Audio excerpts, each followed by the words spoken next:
Hi, good afternoon, everyone. My name is Jamie Vogel. I'm the VP of Sales and Marketing here at Transportation Impact.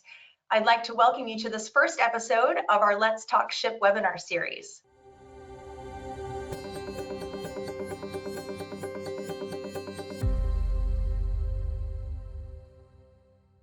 Our team has developed this series with the goal of providing you with education, ideas, insights, and data related to the ever-changing shipping environment. On Let's Talk Ship, we'll present specific and actionable information small parcel and freight shippers alike can use to lower costs and improve efficiencies in your business. You can expect a new topic every other Thursday, diving into industry updates and data that we see in the market, in our technology, and with our clients.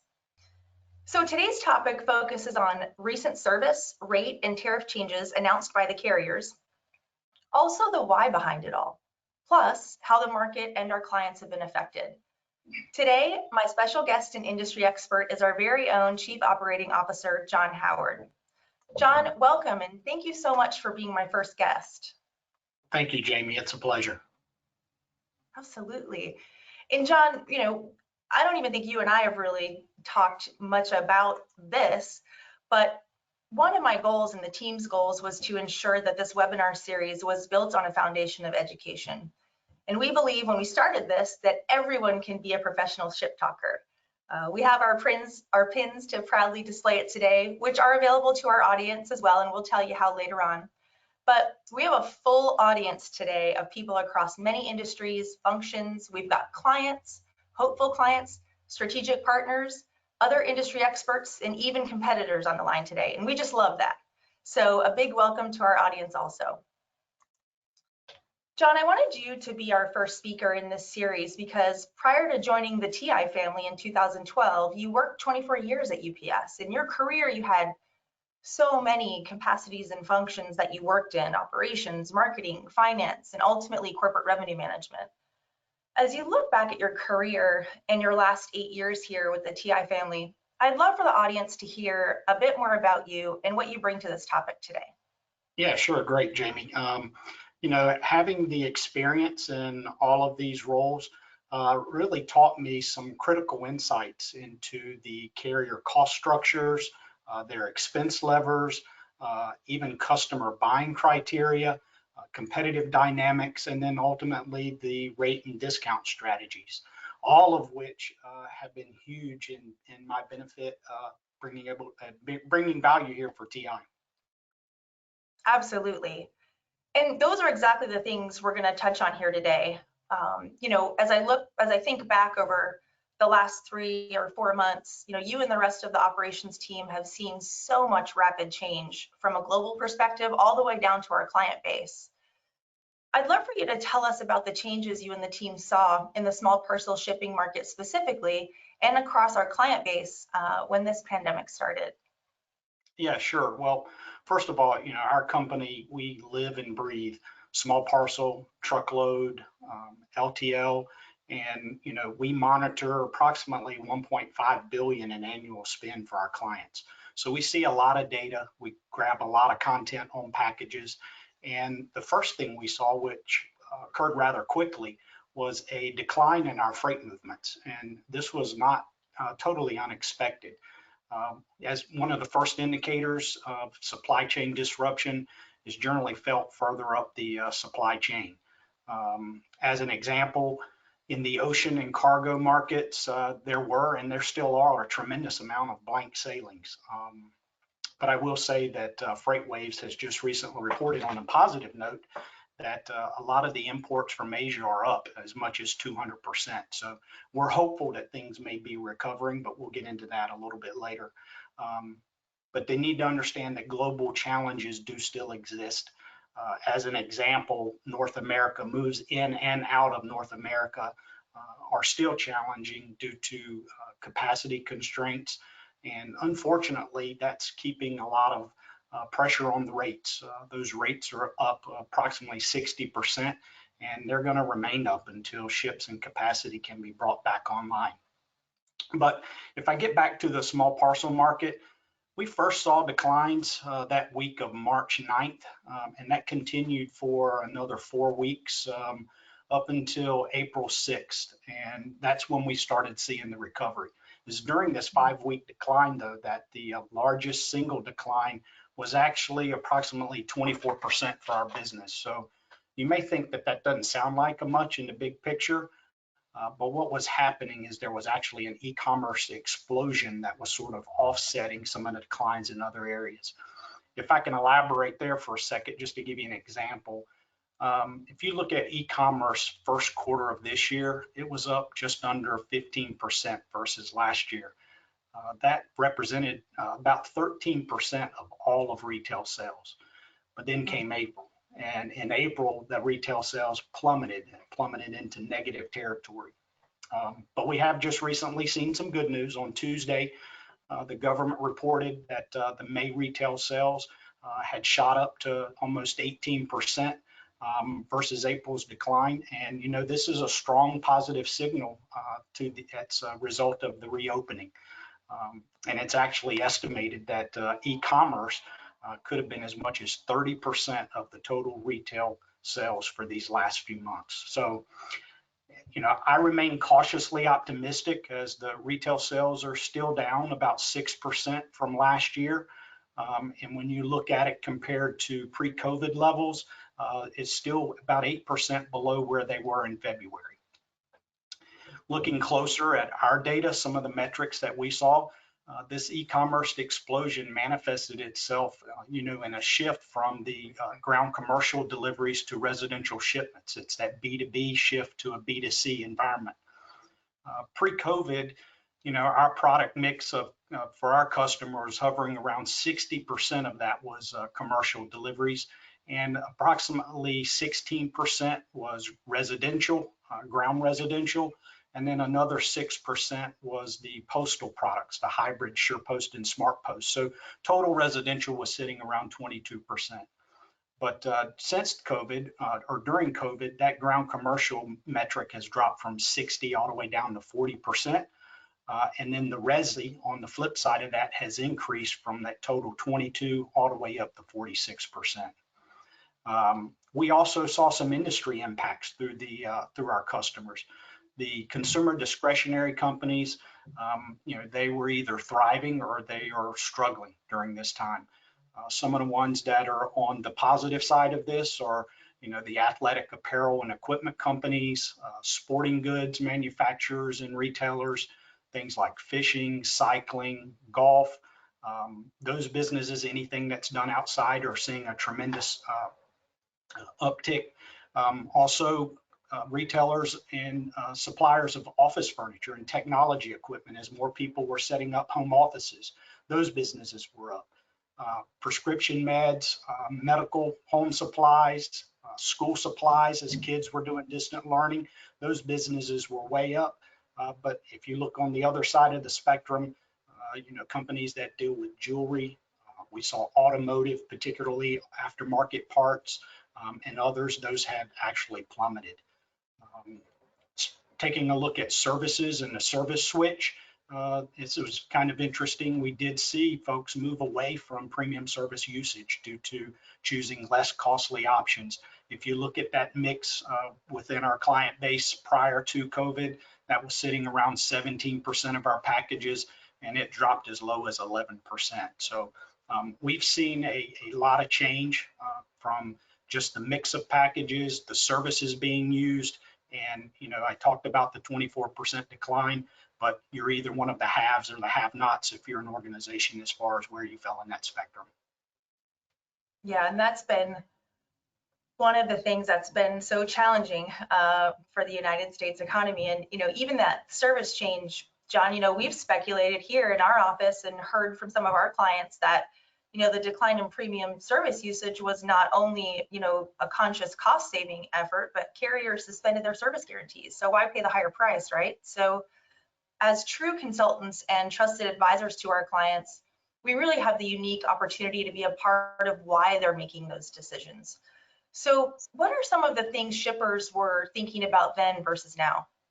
Well, that's a good question. In the initial stages, you know, it's inherent that the first thoughts were obviously about the safety of their employees. But then they started thinking about their supplier markets, vendor contracts, you know, going back to even making payroll and the PPP guidelines. How am I going to keep my doors open? And, you know, what cost containment initiatives can I enact? Further along, they started thinking about what is my e-commerce strategy, or how can I accelerate that? All the while wanting to maintain, you know, high levels of customer experience while being able to reduce the cost. Now, since we've been in this for many weeks now, businesses are thinking hard about their supply chains. You know, relative to inventory, they have less tolerance for stockouts, and they are evaluating the cost of having more inventory to offset that supply chain risk. You know, what's the cost of having that safety stock? Many of them are now truly beginning to implement and integrate some e-commerce strategies for long-term growth. They're given considerations to their operations and, you know, what is going to be their cost to serve their customers, to include shipping. They're given considerations to things like multiple warehouse distribution points, which would allow them to service customers, potentially buy a cheaper ground option, and also improving time in transit with a lower cost. Many of them are beginning to entertain more options like regional carriers, the on-track, speedies, GSOs, and laser ships. Are those an actual option? And then, of course, you know, there's more consideration for onshoring, reshoring, nearshoring, in order to mitigate any of the risks that are associated, you know, with having global suppliers and potential inventory choke points. Yeah, absolutely. And, you know, I read yesterday that, you know, that uptick in exports from Asia might potentially be, you know, panic restocking for, you know, what could be a second wave of this. And, you know, will all of that make it to the United States? So more to be seen there. But all of those points you just made, so true. I can't tell you how many conversations I've had with clients just over the last 2 weeks on many of those topics. And it's actually been hopeful, I think, and refreshing to start talking about some of those long-term strategies. That being said, what are you seeing in the market today that indicates we may have seen the bottom? Well, that's a very interesting question, and honestly, it's one that's still being debated, you know, relative to what's been seen or reported versus data metrics. And it comes down to a supply and demand function. The data from a supply chain perspective, that would lend towards a recovery. But the debate comes in when you start discussing the impact of a possible false positive around inventory levels and demand. And of course, how much the potential for future uncertainty plays into shipment activity and metrics today. What we're actually seeing, and you know, as would be expected with states reopening and attempting to restart their operations, is that mix of volume is migrating back to those commercial deliveries. As the example I gave pre-COVID, I talked about our ground commercial was 60% and it dropped as low as 40% of the mix amongst our clients. Well, it's now turning back and is hovering in the 50% level. There's one thing coincidentally, though, that is interesting is that we haven't seen the same gains in those express shipments. So we talked about how those had turned downward. So it's going to be curious to see if there's more cost-conscious sentiment out there that's lingering versus premium service usage. You know, we are seeing an improvement in shipments from our small customer segment. So I haven't really talked about those, but as a whole, this segment has been impacted the most, and as expected is the slowest to return, but we are seeing improvements across this client base. Yeah, and that's so interesting. You know, your comment about sentiment, you know, I think consumer sentiment data right now is maybe pointing to how we've all taken a step back in our lives, and maybe we don't care if the package gets there in one day. Maybe 3 days will suffice, and that will lead into how companies are shipping and maybe not moving back to those premium services. So all very interesting. So let's take a shift, if we can, to talk about the carriers, the big two, for just a minute. How do you think they're viewing the pandemic? Well, right now they're viewing this as very costly to them, and it really boils down to one lever, and it's delivery density. The carrier's cost to serve increase is driven by this shift to more B2C packages. What you need to understand is that delivery is the single largest cost activity within a carrier's network. And this is why density is so important. Having the ability to spread the cost of fuel and time and assets, et cetera, over multiple packages at a stop versus a single package at a residence is huge for the carriers in being able to keep that cost down. But as we've seen several years ago, the implementation of the Resi surcharge was put in place to help curb some of that cost. But I will say the carriers they're aggressively trying to adapt. They really are. They're introducing a lot more technology to create efficiencies, and they're bringing practical solutions such as alternate pickup locations, partnerships with businesses for these locker installations. All of these are going to bring convenience for that consignee and also bring efficiencies and cost reductions for the carriers. Yeah, and they're both getting a lot of press confirming their decisions were right to make changes in pricing and tariffs, but I'm not fully convinced yet of the press that they're receiving. I'm going to actually pull up a visual to show our audience, which is available in the handout section of your GoToWebinar pane and will be available after this. Okay, I'm hoping that the audience can see the screen, but my question is, give us the scoop. What really leads them to make these dynamic and frequent price changes? Yeah, so sudden price changes are purely a result of a change in demand that's affecting either capacity and or their product and service mix, which we've talked about. You have to understand that UPS and FedEx networks, they simply are not built to be able to flex with these sudden changes. And any sudden changes, they have major impacts to assets and labor, thereby equating to significant cost.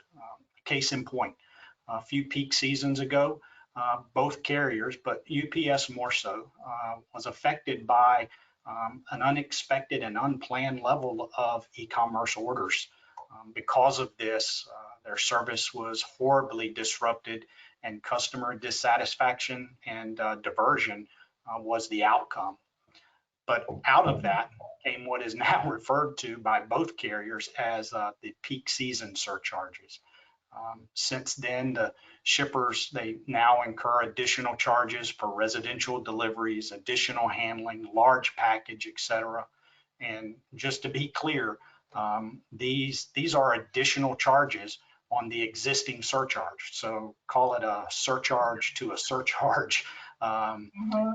It's because they've had to hire more seasonal help, more trucks, etc., just to assist with this lower density associated with more residential deliveries, the larger packages and so forth, as I described. The carriers, they simply can't afford to have extra capacity sitting around all year just so it can be utilized for a few months in November and December. So that limits their ability to flex to handle these sudden changes in volume. But if I circle back to the COVID environment, and again with this explosion in e-commerce and the inability to flex their networks, we're seeing peak surcharges are being implemented outside of the normal peak season. So as you brought up and displayed, they're putting these back in place today. I talked about our mix across our customer base being pre-COVID was 60% commercial. If you look at UPS and the stats that they report, their business typically runs about 55% commercial delivery and 45% residential delivery. However, during this time and with their last quarterly announcement, they indicated that their residential shift has gone up to 70+%. While the commercial due to business closures has pretty much dried up. So That chart that you indicated, it talked about at the very beginning, the surcharges that were implemented were for the international shipments that were coming out of Asia. Well, this was the genesis of COVID, and that was in response to those capacity constraints there. The next announcements they made were relative to the guaranteed service refunds and the money back guarantees. So they put those waivers in place just like they do during the peak season. But doing it now was an initial sign to these domestic shippers of the operational constraints that they were incurring, the carriers were incurring. And then the last announcements on that chart, and the most recent ones, were the peak surcharges that they were incurring. And it's all because they could not flex to accommodate. They're having to go out and purchase additional resources and be able to make those deliveries on time in order to simply get the product to the end user.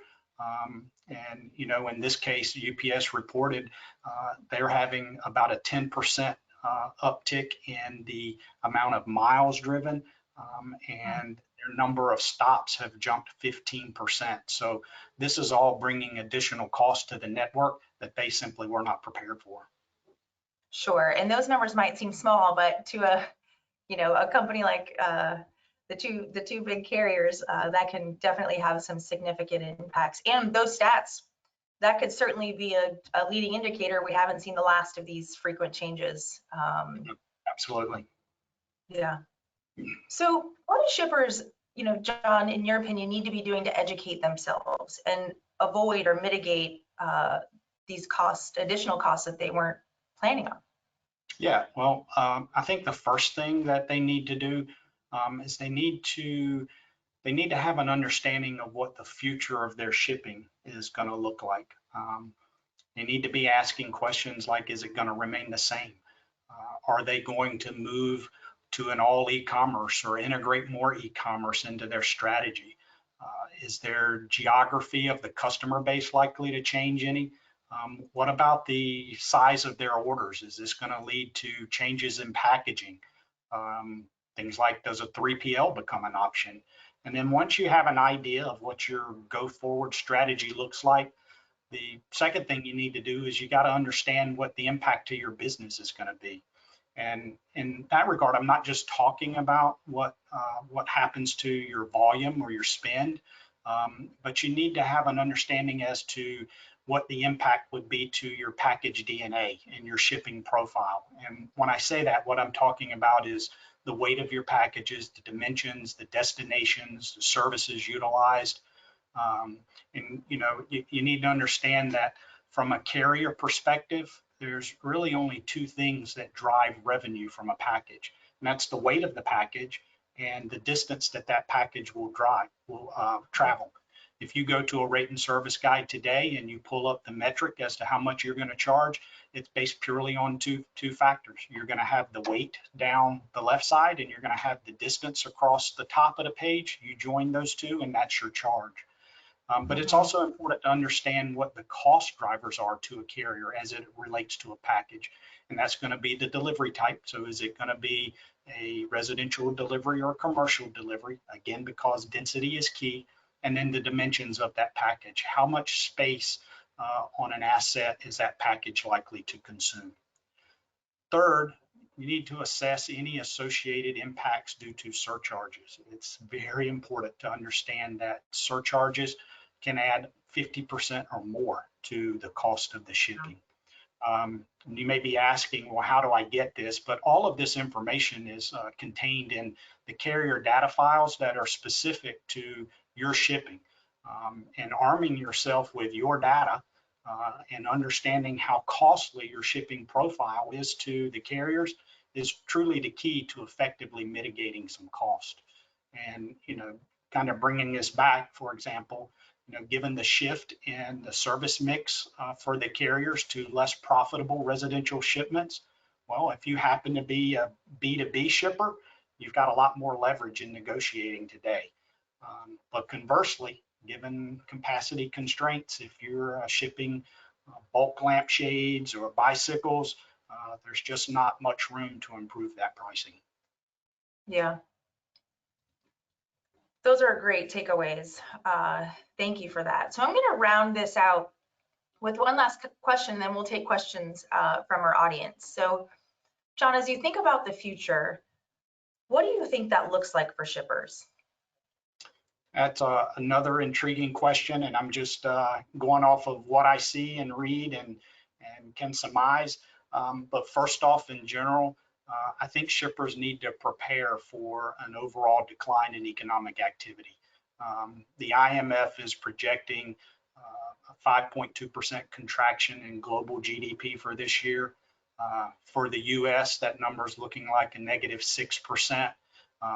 And many are predicting that it's going to take years to recover.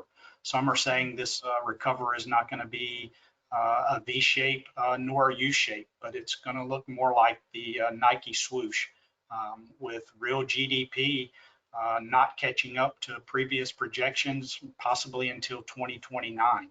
So I think shippers need to accept that until carriers can be more responsive at matching the capacity with demand, that disruptions in the supply chain are going to happen, possibly with more frequency. And because of this, shippers are evaluating some of the contingencies that I've talked about: these warehouse location options, 3PLs, regionals, cost of safety stock. I think overall shippers, and looking really long term, need to eventually evolve to be more B2C. And I'll give you an example. What do these companies here have in common? JCPenney, J. Crew, Neiman Marcus, Tuesday Morning, Pier 1, and there are others. Well, the commonality is they are heavy brick and mortar, and they've just recently all filed for bankruptcy. I mentioned earlier that e-commerce was approximately 13% of all retail. In a normalized economy, that was expected to be 30% by the year 2030.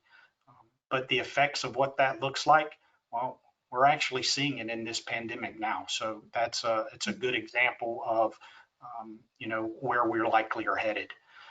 I believe shippers should expect rates to stay elevated due to the capacity constraints, but they should slowly migrate down over time. I would also anticipate more surcharges and/or more tariff changes associated with dimensional pricing. And one of the things we talked about earlier were the GSRs and the money back guarantees, and that small parcel world. I would anticipate that those will return. But I would not be surprised at all if there are thresholds or some other limitations getting applied. I'm not sure that they'll return this year. Even if we hadn't have had this, these would have been implemented within a few months' time anyway for peak season. But until all parts of the country are able to return to some level of normal operations from a carrier's perspective, then the refunds just aren't likely to be reinstituted. Yeah, and that sort of partially answers our first question from the audience, which is where I was going to go next. Do you think the peak season surcharges that were implemented due to the shift towards a more residential delivery environment will now remain permanently within the carrier's pricing structure?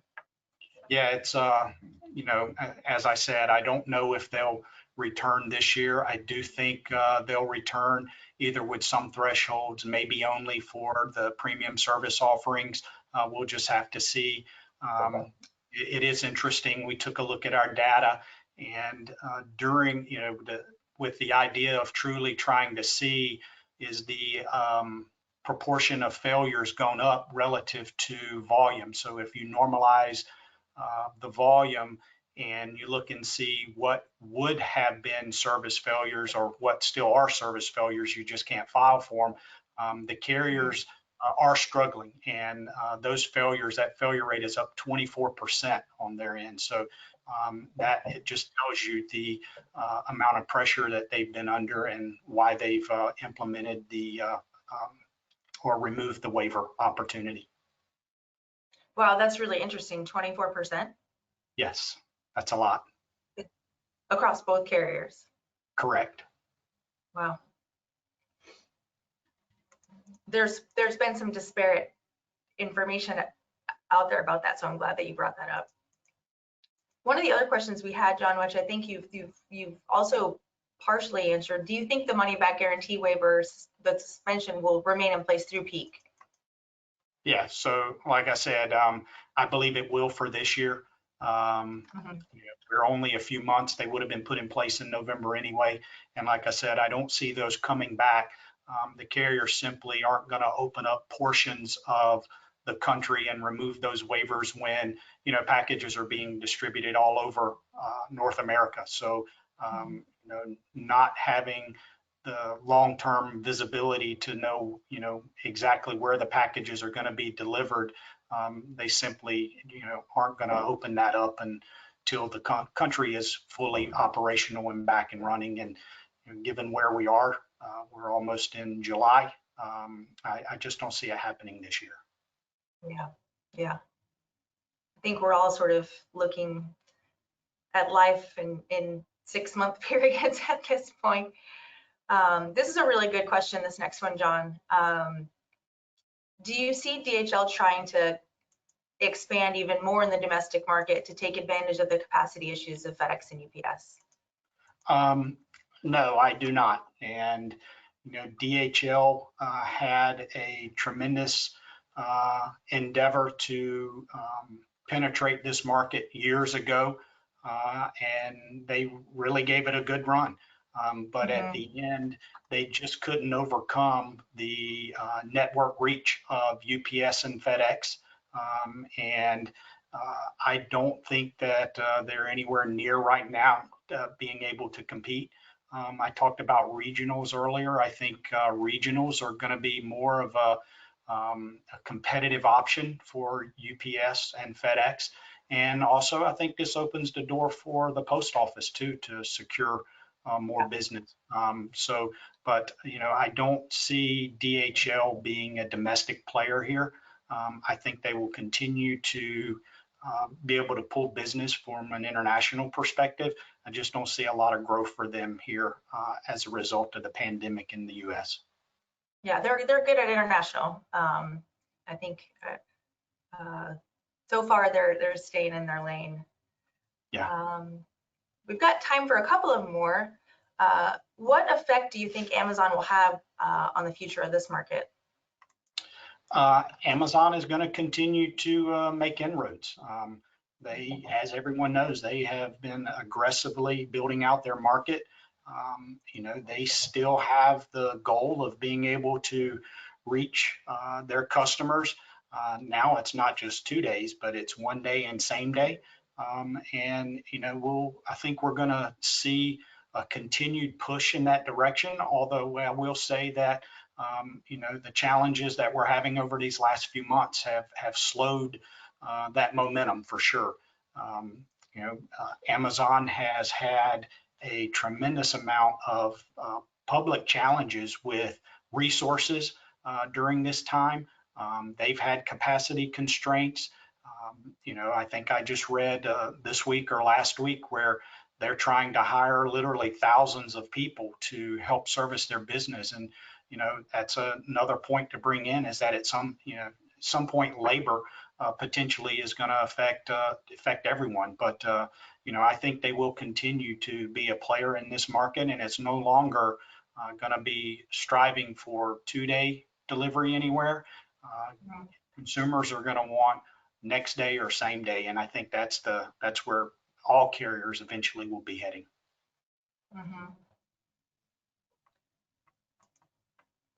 Someone had a question about, maybe having you expand on the comment about USPS, and would they really be a good partner for a B2C shipper?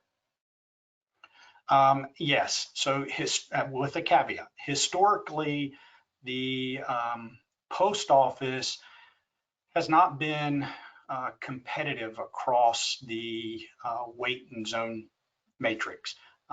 They sort of carved out a price advantage in the lower weights and the shorter zones.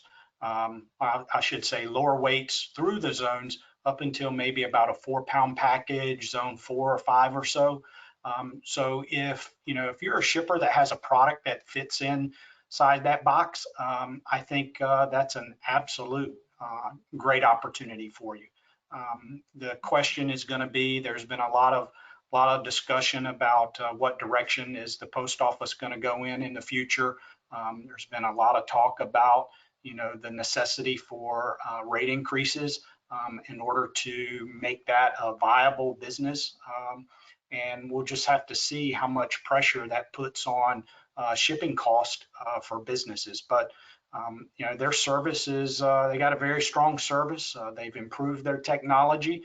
And I think if you're a shipper where, your box fits within their price matrix, it could work for you for sure. Mm-hmm. All right, so we've got one last question for you, John, from looks like a client that's in our audience. Is now a good time to renegotiate? Are the carriers really willing to have that conversation right now to meet the current situation and the needs of their clients, or will they try to hold the line? No, absolutely. Now is a great time to try and negotiate. And we've seen evidence of the carriers actually trying to work with customers, from giving them longer grace periods or ramp up times to relief on their revenue tiers, not just for their contracts, but any that have rebates. So the carriers are willing to work with customers. You just have to know what it is that you're asking for. You have to sort of know how it's going to impact them, so that you can have a good strategy around what it is that you want. But the carriers are showing evidence of wanting to work with their customers for sure. Yeah. Well, thank you so much to our audience for those questions. John, just to quickly recap, what clients, what shippers should be thinking about, and the things that they should be doing to mitigate, avoid the costs. One, I heard you say, know the future of what your shipping will look like. Really give that some very careful thought, and strategies, and understand, the impact of that to your business. As you mentioned, for the carriers, the revenue drivers are weight and how far the package is going, distance, and their cost drivers are delivery and dimensions. So as you're thinking about that in your business, really understanding the impact, and then also understanding the impact of surcharges, and what those packages may be assessed. And what I got from that, John, and what I thought I was hearing was, don't rest, don't wait for this to be quote unquote over, or for the new normal, a term that's been coined, to start doing these things immediately. Yep, absolutely. Well, John, thank you so much for your time, and thank you to our audience on our first Let's Talk Ship webinar. To those in our audience, if we're not connected on LinkedIn, let's make that happen. Also, John and I are available for questions or general discussion, so our contact information will be available in our follow-up email. This webinar will also be available post this call in our follow-up email, as well as our website. Those who provided us with their mailing address will receive their own professional Ship Talker pin via mail. If you did not provide your mailing address, but you would like to get a pin, simply respond to our follow-up email and we'll be happy to get you one. Our next Let's Talk Ship webinar will be Thursday, July 2nd at 1 p.m. Eastern Time. And the topic for that webinar is how to understand if your freight and small parcel rates are competitive and what to do if they are not. We'll have 2 guest speakers on that webinar. We hope to see you there, professional ship talkers. Thank you. Thank you.